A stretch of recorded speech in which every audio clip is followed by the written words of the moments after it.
à tous, j'espère que vous allez bien. Nouvelle vidéo aujourd'hui donc sur l'aspect reporting de Dynamics 365 Finance Operation. Donc le but aujourd'hui de la vidéo, c'est vraiment de faire un focus sur le reporting, les dashboards, analyse de vente, d'achat, enfin bref, toutes les données de l'ERP. Je pense que Dieu sait que c'est important, hein. Je pense que vous avez toujours eu quand vous implémentez un ERP, bien sûr que le but après c'est de pouvoir faire des beaux reports et de croiser les datas pour après faire des beaux dashboards pour analyser ce qui se passe en fait en termes justement de turnover, margin, enfin bref, il y a plein de rapports, le stock, l'inventaire, enfin il y a plein de KPI, d'infos à ressortir du RP. Et justement, en fait, aujourd'hui, je vais parler plus d'une nouvelle architecture possible pour faciliter ça. Parce que je pense, et ça l'est encore un peu toujours, que voilà, quand on est on tombe souvent dans des travers un peu, voilà, de gros projets, de BI, de reporting, et ça me semble assez compliqué. En plus, Power BI, je pense qu'il fait partie de la Power Platform, on est d'accord. Depuis un certain temps, d'ailleurs, c'était le premier produit de la Power Platform à sortir en 2014, à peu près, je crois, donc ça date un peu. Mais voilà, le but de la Power Platform, c'est toujours citizen developer, hein, ce qu'on appelle, donc pouvoir que quelqu'un qui connaît pas forcément comment construire son dashboard de rapport BI puisse le construire lui-même en tant que business user. Donc là, en fait, le nouveau type d'architecture que je veux présenter va justement faciliter énormément le fait qu'un utilisateur, key user, sans un background énorme en BI, puisse se construire lui-même son rapport BI. Parce que souvent, on est d'accord que c'est compliqué de faire des rapports BI globaux à tous les process de votre ERP qui puissent satisfaire tous les users. Hein. Souvent, ils aiment bien retravailler en Excel, s'exporter en Excel ces petits fichiers, recroiser leurs data, leur construire leur propre truc à eux, et voilà, pour analyser vraiment finement ce qu'ils veulent analyser, quoi. Euh, et souvent, en plus, c'est quand même c'est clairement les users, hein, les utilisateurs finaux, qui sont les plus à même de comprendre ce qu'ils veulent réellement ressortir comme indicateur de performance de leur activité. Donc, autant leur mettre tout à disposition, de façon simple, claire, avec toutes les relations déjà faites, une seule table avec toutes les entités déjà reliées en interne. Et donc, c'est exactement ce que je vais vous présenter. Voilà. Donc, comment ça se passe? Premier point déjà, effectivement, si vous allez sur mon blog, là, je suis en train de faire l'article de dessus, donc je pense que quand j'aurai fini la vidéo, je commencerai l'article et je pense que ça sera un tout petit peu décalé, mais en tout cas, vous inquiétez pas, je vais faire un article là-dessus.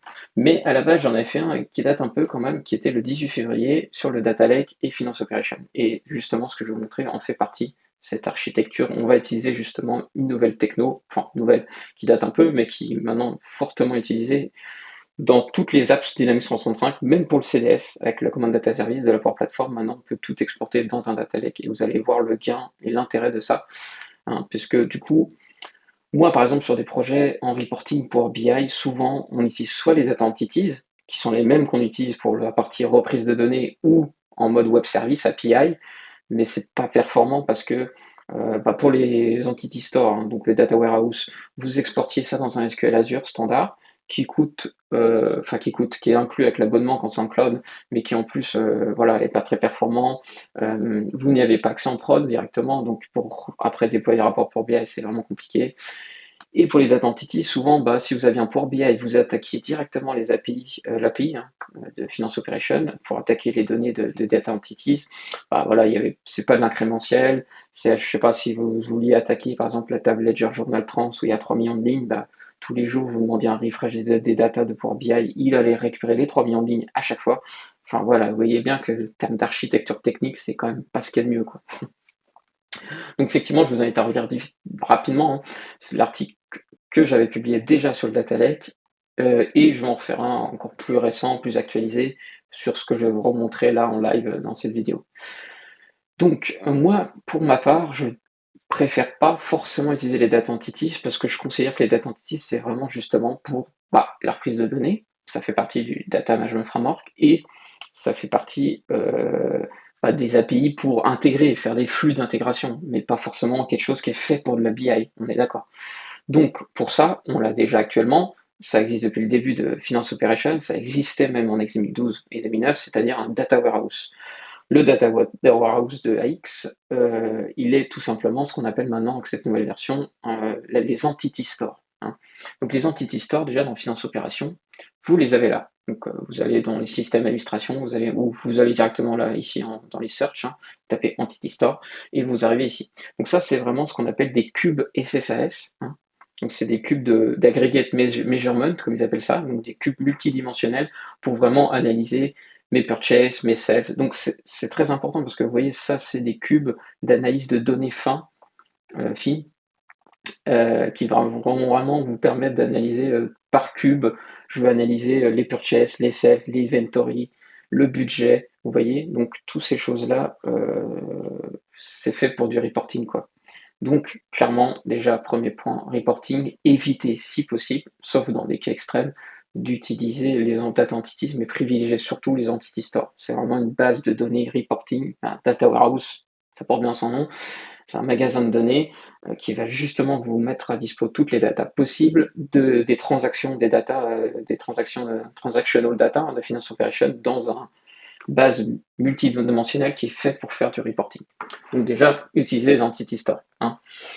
Ensuite, sachez que sur les entity stores, il y a un batch qui s'appelle full reset, qui tourne autant de fois que vous voulez, et il y en a un autre qui s'appelle incremental update. Donc ces deux batchs-là sont faits justement pour que, en fait, chaque jour, ou chaque heure, enfin c'est vous ça dépend de votre besoin, hein, de temps réel ou pas, mais bon, moi généralement je préfère privilégier comme une fois par jour et dans la nuit, hein. J'attends que le business ait terminé l'ensemble de ses transactions la journée, la nuit mon batch full reset va tourner et va me rafraîchir tous mes cubes que vous voyez là. Et bien sûr que je peux m'en construire, et moi je l'ai fait pour des clients, on peut s'en construire ses propres cubes, bien sûr. En développement, ça, il n'y a aucun souci. Donc si ceux du standard ne vous conviennent pas, vous pouvez bien sûr faire du développement et faire vos propres cubes, et c'est ça, qui seront après dispo dans le fameux Data Warehouse. Mais donc, voilà, le but vraiment de l'architecture, c'est justement là, les entity stores, comme je l'avais dit au préalable. En fait, votre data warehouse des entity stores sont stockés dans une base SQL Azure, hein. Et en prod, on n'y a pas accès. Donc, c'est pas cool, c'est pas top, c'est vraiment pas top. Donc, du coup, le data lake est fait pour ça. Le data lake, en fait, une fois que vous l'avez configuré, donc là pareil, je vous invite à revoir mes articles sur comment créer un data lake, mais c'est vraiment pas compliqué. Il faut aller sur votre subscription Azure, vous créez un blob storage, ça va, pas très compliqué. Et dans le blob storage, par contre, quand vous le créez, il y a juste une petite case à cocher, à activer, qui s'appelle Enable Azure Data Lake Storage. Voilà, donc vous cochez bien sur tout ça. Et une fois que vous l'avez créé, il me semble que la dernière étape, c'est créer une Azure Key Vault. Enfin bref, sur mon article, mon blog, vous avez toutes l'étape de config, le how-to, step by step. Donc voilà, je vous invite à le lire. Et une fois que vous l'avez créé, en fait, vous allez dans les paramètres d'administration globaux, hein, et donc là, vous allez pouvoir en fait mettre tout simplement le paramétrage technique, hein, pour que en fait, à partir du moment où vous cochez ça, le Enable Data Lake Integration et le Trickle Update Data Lake, là clairement, à partir de ce moment-là, votre Entity Store, votre Data Warehouse ne sera plus stocké dans la fameuse subscription Azure Microsoft où il y a un SQL Azure, mais là dans votre propre subscription Azure à vous, et donc dans votre data lake à vous que vous managez. Donc là, vous avez vraiment accès sans problème pour la prod à votre data lake et donc à votre base de reporting. Donc ça, c'est le premier point à faire et c'est le plus important, quoi. Parce qu'une fois que vous avez votre data lake bien au chaud, bien au frais, tout est bon, vous avez votre base de reporting et là on peut jouer avec. Et comme je disais, effectivement, le data lake peut être aussi le même utilisé pour votre Power Platform avec le Common Data Service, pour d'autres sources de données, hein, je sais pas, du Salesforce ou autre, enfin bref, d'autres outils, vous mettez tout dans un seul et même data lake et vous avez vraiment votre data warehouse global de toute la société, de toutes les applications. Voilà, ça c'est super important. Et effectivement, quand votre data lake est créé et que vous avez activé ce que je viens de vous montrer là, donc vous avez la capacité de tester, hein, bien sûr, que les deux puissent se voir et que la connexion se passe bien, hein. Mais une fois que c'est fait, votre data lake, vous allez dans Azure, comme le mien ici, là, et vous allez avoir des conteneurs. Et le conteneur, par exemple, vous allez avoir un nouveau conteneur qui va s'appeler Dynamics 365 Finance Operation. Et donc là, si je vais dedans, là vous allez avoir l'ensemble de vos environnements, pardon. Et là, vous allez avoir plusieurs choses. Donc, vous voyez, là, on a un truc qui s'appelle les aggregate measurements. Donc, c'est la fameuse data warehouse, hein, les fameuses entity stores. Et ensuite, vous avez pu voir que moi aussi, j'ai déjà accès à de nouveaux dossiers. Alors, le temp, je vous avoue, je ne sais pas du tout à quoi il sert. concrètement. Enfin, je me renseigne, je vais vous montrer en commentaire hein, dans la vidéo YouTube pour voilà. J'avoue que pour l'instant je ne sais pas trop. Par contre, Entity Stable, ça c'est très important. Et là vous allez dire, ah c'est chouette, parce que c'est la même chose que le Bring Your Own Database, hein, le BIOD, parce que je ne sais pas si vous le saviez, mais aussi dans Finance Operation, on peut exporter dans une base SQL Azure externe vos data entities pour retravailler les données si besoin. Et ben là, en fait, maintenant, pareil, Microsoft va sortir là d'ici juillet ou août, et c'est pour ça que moi j'ai déjà accès, parce que c'est un peu en public preview actuellement. Vous pouvez exporter même votre data entities et vos tables dans un data lake. Donc, ce qui facilitera, en gros, vous aurez votre data warehouse, vos tables et vos data entities, vos trois systèmes de données de Finance Operation, vous les aurez tous dans votre data lake, donc ce qui permettra vraiment de pouvoir après, voilà, s'appuyer vraiment que sur le data lake pour faire vos rapports pour BI. Donc voilà, et donc si je vais dans Aggregate Measurement, et ben là je retrouve, vous voyez, j'ai la même chose que j'avais dans Finance Operation, hein, j'ai la même liste, hein, les mêmes cubes, tout simplement. Et si je vais dans l'un, dans un cube par exemple, hein, je sais pas moi, si je vais dans Purchase Cube, hein, oups, pardon, je me suis trompé, si je vais dans Purchase Cube, donc pour analyser les purchases, hein, et bien voilà, vous voyez que c'est pour ça que c'est multidimensionnel, parce que par cube, après, je vais retrouver la partie compagnie, currency, date, model of delivery, enfin toutes les tables de paramétrage, les release product. Donc, vous voyez, je retrouve toutes les infos du cube multidimensionnel pour pouvoir faire, pour bien analyser l'ensemble de mon cube purchase. Voilà. Donc si j'ai un end user qui me dit, moi je travaille en tant que purchase manager, j'ai besoin d'un vrai report global pour me faire analyser tous mes achats, procurement, et bien là, clairement, il aura tout ce qu'il faut. Et donc, si j'en prends un au hasard, en fait, vous allez voir que c'est ça le plus important. Un data lake, il a ce qu'on appelle en fait une arborescence très particulière, et vous verrez toujours des fameux modèles.json. Et c'est ça qui lui permet en fait de, quand vous allez connecter votre Power BI à ce modèle JSON, lui il va savoir quelle est l'arborescence derrière pour aller choper les différentes informations, purchase line, etc. Et voilà. Donc si je prends purchase line, vous voyez, les lignes de purchase de mes commandes fournisseurs, je retrouve mon fameux fichier CSV qui fait 3 mégas actuellement. Donc vous voyez, vraiment c'est du CSV. Donc je peux aussi d'ailleurs me l'exporter, le télécharger pour voir un peu ce qu'il y a dedans. Mais pourquoi je dis que c'est très important ce modèle JSON? Parce qu'en fait, si vous téléchargez le fichier CSV comme ça, là, Purchase Unit, par exemple celui-là, vous n'aurez pas les en-têtes des colonnes. Donc là, vous allez dire, waouh, c'est quoi ce beans? Et bien justement, en fait, c'est pour ça que quand vous Power BI vous connectez au modèle JSON, lui, à la fois, il sait l'arborescence de tous les cubes qu'il y a là, que vous ayez, toute la liste, et en plus, sur chaque fichier CSV, il sait quelles sont les en-têtes. C'est pour ça qu'il faut bien prendre le modèle JSON quand on veut analyser, quand faire un rapport Power BI via un data lake, et pas directement le CSV lui-même. Parce que sinon, si vous connectez directement au fichier CSV, parce que vous n'auriez pas les en-têtes, donc là en fait c'est juste une horreur pour faire le rapport. Parce que clairement, si je prends un fichier CSV au hasard, en fait après vous allez avoir vraiment le lien direct, l'URL direct vers le CSV. Donc ça c'est plutôt bien. Donc voilà, donc là vous voyez, j'ai fait mon petit setup, j'ai mes data warehouse, j'ai mon data warehouse, j'ai mes cubes, tout ce qu'il faut pour faire mes beaux rapports BI. Donc maintenant, on se dit, mais ok, j'ai une nouvelle type d'architecture dans un data lake. Juste pour info, le data lake, vraiment le coût, hein, parce que là, du coup, vous allez le stocker sur votre souscription Azure à vous.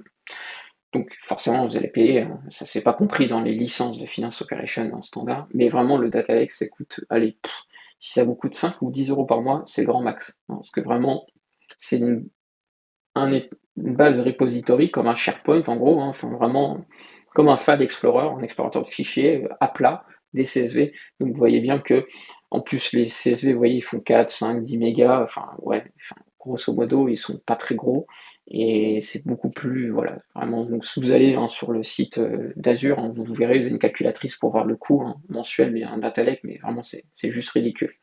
Surtout comparé à un SQL Azure, hein, clairement. Et puis en termes de perf, alors là, il est capable d'injecter à la fois des trucs basiques. En plus, vous payez comme bien sûr vraiment bien par rapport à l'utilisation qui est faite. Donc, et au niveau performance, par rapport à SQL Azure, vous saviez que SQL Azure, il faut dimensionner par rapport au. Vous savez tout. Au début, vous allez faire peut-être un SQL Azure pas trop cher, puis après vous allez voir que vous auriez beaucoup de données, d'accès, etc. Donc il faut augmenter les performances, donc vous allez payer beaucoup plus cher, puis c'est vraiment exponentiel. Là, le data lake, il va s'adapter au fil du temps, au fil de l'eau de votre finance operation. Bien sûr, vous allez avoir de plus en plus de données, donc les CSV vont forcément être de plus en plus gros, et donc forcément, vous allez stocker plus, donc payer plus. Mais vraiment, ça va être de l'ordre de 10 centimes par giga. Enfin, vraiment, c'est vraiment ridicule. Donc, le data lake, comme je l'ai dit, je l'ai configuré, je suis content, ça va bien. Comment ça se passe maintenant côté Power BI? Parce que c'est le but, hein, vraiment, de faire du reporting de cette vidéo. Donc, Power BI, premier point, en fait, il faut créer un workspace. Bon, ça c'est très important, un workspace, il faut absolument en créer parce que ça va être vraiment l'espace de stockage Power BI où vous allez stocker tous vos rapports Power BI et que vous allez éventuellement les partager entre vos différents utilisateurs. Donc il faut créer un workspace. Et quand vous créez votre workspace, ce qui est très important, c'est que du coup, cochez bien le data flow storage. Donc c'est ce qu'on va voir là dans cette suite de ces vidéos, c'est pourquoi on utilise Dataflow pour BI, cette nouvelle fonctionnalité de Dataflow. C'est parce que, en fait, comme je l'ai dit au préalable, maintenant j'ai mon data lake, mais si je donnais comme source de données à mes end-users le data lake, enfin clairement le gars il va s'y connecter, il va rien comprendre. Il va faire wow, c'est quoi Purchase Cube. Après, il va importer en fait vos cubes, vos CSV, les fameux fichiers CSV qu'on avait avant. Donc, il peut y accéder, bien sûr, avec Power BI Desktop. Je peux accéder à un data lake. D'ailleurs, si je vous montre directement dans Power BI Desktop, bien sûr, je peux faire Get Data. Et après, dans More, il me semble que j'ai bien sûr un connecteur data lake. Mais si on donne ça à des utilisateurs finaux, alors là, je vous souhaite bonne chance pour lui faire comprendre que là, c'est Purchase Cube, les noms techniques des champs, enfin, vous voyez, ça c'est. Vous voyez, je le trouve même pas. Je sais même pas dans comment ils l'ont nommé ou si la barre de recherche marche bien. Mais voilà, Data Lake Storage Génération 2. Vous voyez, il y a un connecteur pour le Data Lake directement dans Power BI pour construire ces rapports BI. Donc ça, pour l'IT, ça peut aller. Si c'est vraiment l'IT chez vous qui fait tous les rapports Power BI, mais franchement, je vous invite très fortement à essayer. En fait, pour moi, l'IT devrait être vraiment responsable du dataware, du data lake et de ce qu'on va voir après, des data flows qui vont permettre de fusionner tous les CSV en un seul CSV, de les transformer en mettant les colonnes en français, en enlevant certaines colonnes, en faisant des relations entre les cubes. Parce que voilà, moi effectivement, je vous ai dit qu'un cube multidimensionnel suffit normalement à un end-user qui est par exemple responsable des achats à faire tous ses rapports sur les purchases. Mais parfois, ça arrive qu'on ait besoin de faire des relations avec d'autres cubes. On peut faire, bien sûr. Euh, si je fais un cube purchase cube et un cube product avec tous les produits, toutes les tables de produits, toutes les tables de paramétrage des produits, et que vraiment en fait je veux lier les deux, bah voilà, là en fait vous allez faire votre data flow et c'est le data flow que vous allez donner accès à vos end users. Donc une fois qu'ils auront un seul data flow que vous appelez analyse purchase, ils auront une seule table, une query avec l'ensemble des colonnes que vous leur donnez accès. En plus, vous pouvez faire des filtres, voilà, c'est-à-dire qu'en plus, si vous avez des end-users qui sont par legal entity, vous faites un data flow qui est plus pour telle entité en UK, en France, en Suisse, enfin, vous voyez, vous faites plusieurs data flows par entité, par rôle. Comme ça, ils voient que leurs données de leur legal entity, ils construisent leur rapport, tous les champs sont renommés, filtrés, importants, utiles, et vraiment, vous pré-mâchez le travail, vous leur donnez vraiment un accès pour BI Desktop, vous les formez que à la partie visualisation, c'est-à-dire vous leur donnez, ça c'est effectivement, il faut se former, utiliser ce fameux Power BI Desktop pour qu'ils construisent leur propre rapport, mais c'est quand même, ça ressemble beaucoup à de l'Excel, donc clairement je pense qu'ils seront assez familiers à se dire ok là il faut que je vais utiliser une jauge, là je vais utiliser un camembert, un donut, enfin voilà, et après, ça ressemble beaucoup à de l'Excel derrière si on veut retravailler un peu les choses, mais globalement, voilà, c'est peut-être la seule formation importante à leur donner. Et par contre, pour l'aspect données, il faut vraiment leur faciliter le travail, clairement. Enfin, c'est ma vision des choses, mais je le vois au quotidien, croyez-moi.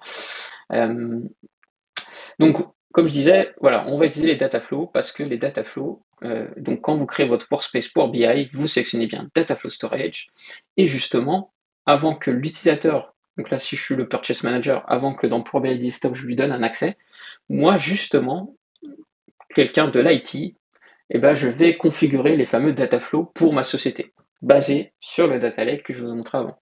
Donc, premier point à faire pour pouvoir utiliser le data lake, il faut absolument aller dans Admin Portal ici. Et quand vous allez dans Admin Portal, vous avez Data Flow Settings, et c'est là où vous allez configurer le fameux data lake que je vous ai montré avant dans Azure. Ça, c'est juste l'aspect connexion pour que Power BI puisse voir le data lake, tout simplement. Sachez par contre qu'on a le droit à un seul data lake par tenant de Power BI. Donc, attention, du coup, voilà, c'est pour ça que je disais que souvent, il faut un data lake global pour la société, et vous n'allez pas en faire 50 data lake, vous en faites un global, et vous connectez votre Power BI à ce même data lake.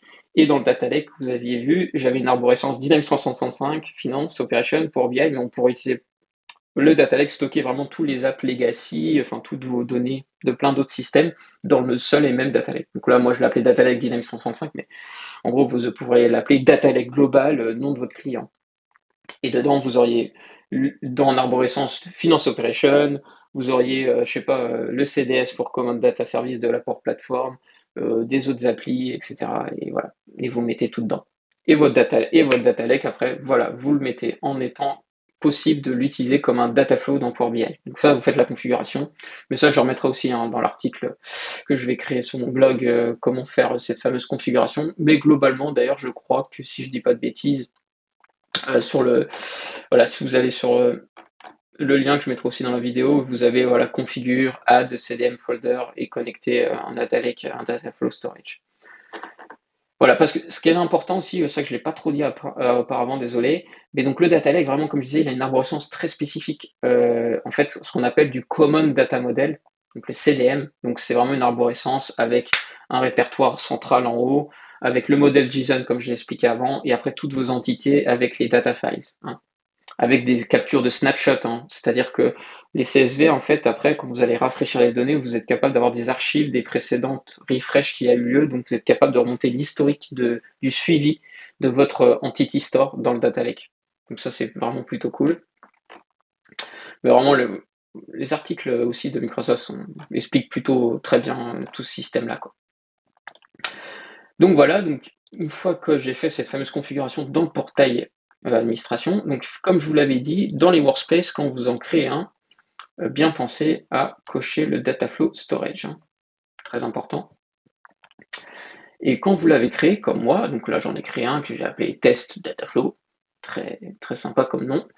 Une fois que vous l'avez coché, là vraiment vous allez pouvoir utiliser les fameux data flow. Donc vous voyez bien que data flow c'est préparation, clean, transform, et après je le mets à dispo des users, des end-users finaux dans Power BI Desktop pour qu'ils construisent leur propre rapport.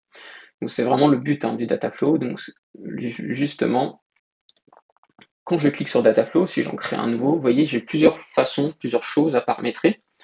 Je peux créer des entités, je peux lier d'autres entités de d'autres data flows. Donc en plus, on peut vraiment s'imaginer plein de data flows qui en fait vont récupérer des données aussi d'autres systèmes. Donc par exemple, je peux faire un data flow qui va se connecter au data lake avec mon purchase cube, et en même temps, si j'avais une base externe ailleurs, un CSV qui serait stocké dans un SharePoint ou dans une autre legacy app, je peux faire un data flow qui du coup va récupérer ces deux sources de données différentes, les transformer, les mapper, faire la relation, et du coup au réalisateur final, je lui donne juste une seule query globale avec tous les champs renommés comme j'avais expliqué.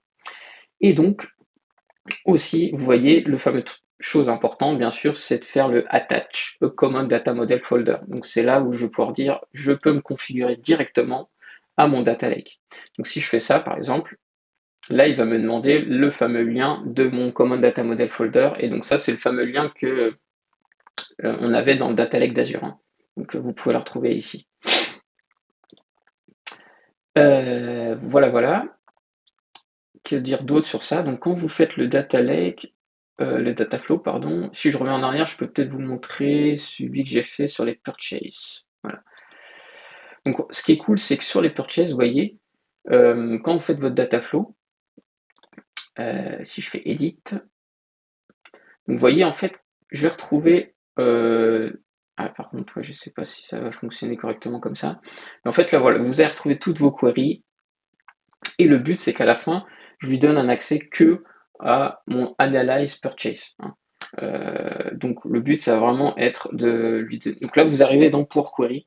Donc ça va vraiment être l'éditeur central de votre Dataflow Power BI pour récupérer toutes les sources de données que vous avez envie et après faire une seule requête globale et c'est là où vous allez pouvoir supprimer les champs, les renommer, choisir que certaines colonnes, merger vos queries. Enfin là, on retourne en fait ce qu'on faisait normalement dans Power BI Desktop, mais là on fait côté Dataflow et comme ça, l'utilisateur il n'aura plus qu'à récupérer son Dataflow et faire son rapport. Donc ça c'est plutôt bien. Voilà. Donc vous allez pouvoir transformer, rajouter des colonnes, les concaténer, enfin voilà. Donc là, vous arrivez vraiment dans le Power Query pour vraiment retravailler toutes vos données, faire des sommes, des group by, enfin tout ce que vous voulez, quoi. Et donc ça, c'est vraiment, c'est pour ça qu'on utilise les data flows, clairement. Et donc, quand j'ai fait mon data flow, discard, là, vous voyez, je peux même rajouter d'autres entités si je veux. Donc là, vous voyez, là, j'étais en train de faire une entité Analyse Purchase, mais je pourrais faire d'autres entités de d'autres systèmes, comme je l'avais précisé, des flux aux data, des autres API externes, du Salesforce, etc. Et après, dans le data flow, vraiment, je vais tout merger, etc. dedans. Donc voilà pourquoi en fait je fais un data flow. Clairement, c'est là où le rôle de l'IT, il est là. C'est vraiment construire l'ensemble des data flows que vous semblent importants pour qu'après, vous les mettiez à disposition de vos utilisateurs finaux et après, ils font leur propre rapport et le tour est joué.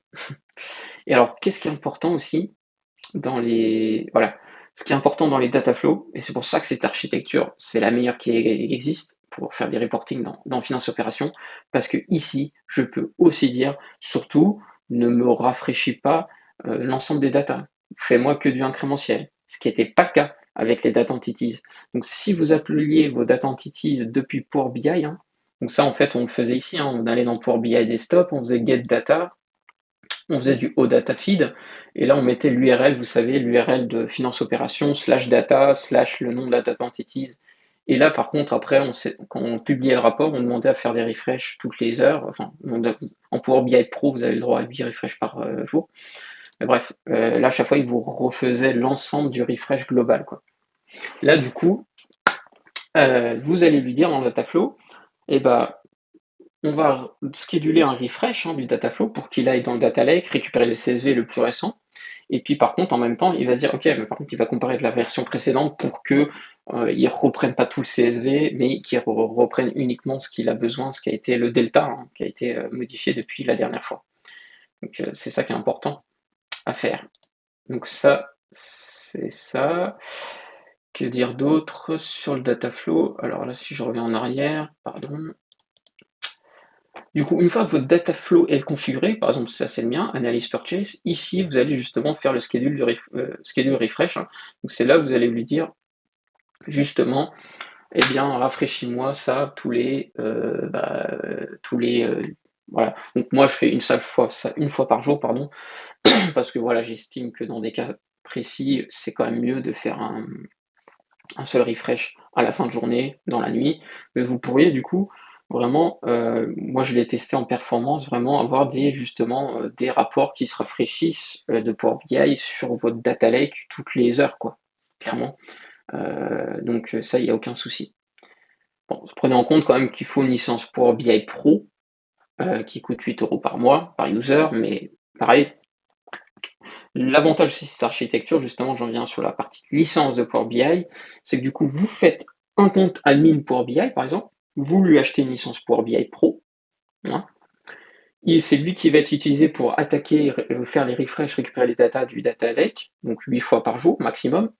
Et par contre, vos end users, vous leur prenez une petite licence Power BI gratuite, pas besoin de payer, parce que du coup, ils vont se connecter directement dans Power BI Desktop, ils vont se connecter une fois que votre dataflow est publié, vous leur partagez le dataflow et ils font leur rapport dans Power BI Desktop. Et pour Power BI Desktop, hein, pour rappel, il n'y a pas besoin de licence. Power BI Pro, il est surtout là quand vous voulez partager. Donc si par contre l'utilisateur, le end-user, je sais pas, je suis le purchase manager, je suis en charge de 10 voilà, commerciaux qui s'occupent des achats, je veux leur partager, une fois que j'ai fait mon Power BI Desktop, avec mon Dataflow, je leur partage ce même rapport dans le portail public, enfin privé du coup de powerbi.com. Là, effectivement, comme vous partagez le rapport à d'autres utilisateurs, ces personnes-là doivent avoir un Power BI Pro, hein. Mais par contre, chaque utilisateur, s'ils veulent se construire eux-mêmes dans leur coin, leur propre rapport, à leur sauce, à leur façon, bien sûr que là, ils n'ont pas besoin de licence. Et là, du coup, ils vont prendre comme unique source de données Power BI Dataflow. Et là, du coup, ils vont récupérer tout simplement les Power BI Dataflow que vous avez construits au préalable. Donc, les fameux analyses d'achat, analyse de vente, etc. Donc ça, c'est tous ceux que vous auriez construits vous-même dans le portail d'administration ici de Power BI. Donc vraiment, ce nouveau type d'architecture, c'est, je pense, vraiment la meilleure façon de faire pour vraiment... parce que moi, je l'ai vu sur des projets, c'est-à-dire que si vous ne faites pas ça, souvent, vous allez avoir plein de personnes de l'IT qui vont être responsables de tous les rapports BI. Souvent, on va dire, ah, mais moi, ça me va pas, moi, ça me va pas, il faudrait faire ça, comme si, enfin, vous voyez, c'est une horreur. Alors que si vous les formez uniquement à Power BI Desktop et que vous leur faites un truc pré-mâché avec le Power BI Dataflow, qui, du coup, reprend l'ensemble des données, mais ça, l'utilisateur ne le verra même pas, quoi.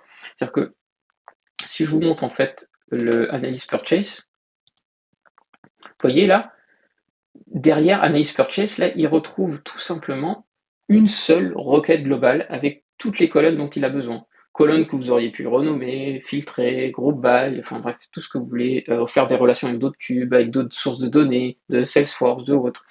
Donc vous voyez, il va juste prendre celui-là et ça lui suffira. Et il aura tous les champs qu'il a besoin. C'est vrai qu'au préalable, par contre, il faut que vous lui demandiez qu'est-ce qu'il a besoin comme source de données. Ça c'est sûr, pour que vous le construisez et que vous construisiez l'ensemble de Power BI Dataflow pour l'ensemble des legal entities de finance opération. Donc là, il faut un consultant fonctionnel qui aille recueillir le besoin des rapports, qu'il aille demander, OK, vous faites un export dans Dataflow, vous le dites, est-ce que ça vous suffira pour réaliser toutes vos ventes, vos achats, vos inventaires? Oui, non, OK, OK, bah c'est bon, on vous le met à disposition, maintenant, faites votre rapport. Tout simplement. Et donc, vous voyez, moi, après que je ne l'ai pas montré, je l'ai montré rapidement, mais en fait, dans mon analyse de purchase, ici, là, c'est ce que je lui mets à disposition, mais mon analyse de purchase, il s'appuyait sur mon purchase cube, il s'appuyait sur plein d'autres cubes derrière, en fait. Et ça, l'utilisateur ne le verra jamais. Vous lui faites un data flow avec une seule requête globale, et ça suffit. Et c'est vous, après, qui faites plein d'autres data flows derrière, en fait. On peut faire des data flows de data flow, en gros, si vous voulez. Donc, vous faites un data flow par cube de votre data lake, un data flow, par exemple, pour du Salesforce, vos autres apps, et après, vous faites en bas, tout en bas de la pyramide, vous faites un data flow par type de rapport et qui aura une seule requête. Voilà. Et là, vous allez être bien. Croyez-moi.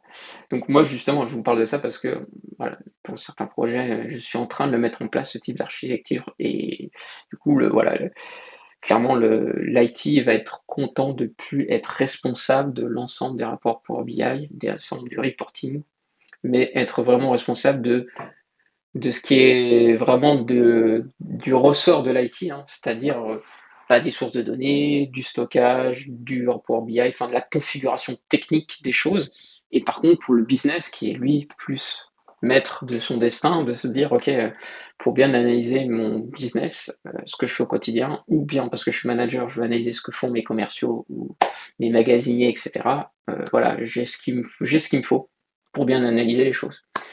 Et au moins, voilà, l'utilisateur, je pense qu'il sera content d'être autonome aussi pour qu'il fasse lui-même ses propres rapports et qu'il n'ait pas besoin d'appeler l'IT à chaque fois pour dire hey, il manque ce champ, il manque ça va pas, comment je fais ci, comment je fais ça. Enfin, clairement, je pense que vous avez toujours eu des cas comme ça sur des projets, donc avec les partenaires ou les clients. Donc voilà. Donc comme je disais, pour finir la vidéo là, je vais faire un article, hein, donc vous inquiétez pas, parce que c'est vrai que je pense que j'ai été peut-être un peu vite sur certaines choses, mais l'article, je pense vraiment, je vais expliquer plus l'aspect configuration, si vous voulez le mettre en place chez vous. Donc ça sera vraiment un article pas à pas, donc je vais publier voilà, dans quelques jours là après cette vidéo. Et donc je vais expliquer pas à pas comment configurer le data lake, comment configurer le data flow, comment construire certains, et après l'utiliser dans Power BI Desktop, quoi. Mais vraiment, mon but, c'était de vous expliquer de vive voix quel était l'intérêt de cette chose, de l'architecture en français aussi, voilà, parce que ça me semble important pour la communauté francophone d'être au courant de ce type d'architecture, qui d'ailleurs peut être utilisé même pour du Power Platform CDS, hein. Là, voilà, j'ai fait un focus beaucoup comme d'habitude sur Finance Operation, mais ça, c'est un type d'architecture tout à fait aussi possible et utilisable pour du Common Data Service, du CRM, enfin voilà, d'autres choses, d'autres sources de données. Donc voilà, alors oui, c'est vrai que je l'ai pas parlé tout à l'heure, mais donc comme je vous l'avais dit, hein, vous aviez vu les fameux tables et entities dans le data lake, hein, donc comme je l'ai dit, hein. Donc le entity store, donc le data warehouse, bien sûr qu'il est dans un data lake, donc vous voyez depuis un petit moment, hein, septembre 2020. Et par contre, le custom, voilà, les entités dans un data lake, les data entities, vous voyez, ça arrive sous peu, hein. Donc c'est pour ça que moi je l'ai déjà à disposition, mais qui sont en mode preview actuellement, mais ça va arriver, de même que les tables, hein. Les tables, c'est même déjà accessible effectivement en public preview. Donc vraiment, maintenant, le data lake va pouvoir récupérer les tables, et puis même d'ailleurs, en fait, j'y pense, mais ça, c'est un autre intérêt, c'est-à-dire que, voilà, eux, ils disaient, bah, vous voyez, ça remplace tout simplement le Bring Your Own Database pour les environnements de production. Parce que donc, en production, je sais, alors bien sûr qu'il y avait le Systable Browser, hein, l'URL qui permettait de voir un peu ce qu'il y avait dans les tables, parce que comme vous le savez, en prod, on n'a pas accès au SQL, hein, même pour la partie transactionnelle, hein, la table à XDB. Bien sûr, comme je disais, à XD Data Warehouse, pareil, on n'y avait pas accès avec l'Entity Store. Mais donc pareil, les tables, si je voulais analyser plus finement ce qu'il y avait dans les tables, bah là, si je synchronise mes tables dans le data lake, bah vous allez directement dans votre data lake, vous téléchargez CSV et ça y est, vous avez un export global de la table. Et du coup, vous pouvez, bah, je sais pas s'il y a un bug, analyser des datas, enfin, vous voyez, c'est quand même beaucoup plus simple. Surtout que voilà, cet accès, vous le donnez même à quelqu'un, même de fonctionnel ou autre, et il peut vraiment analyser les choses, quoi.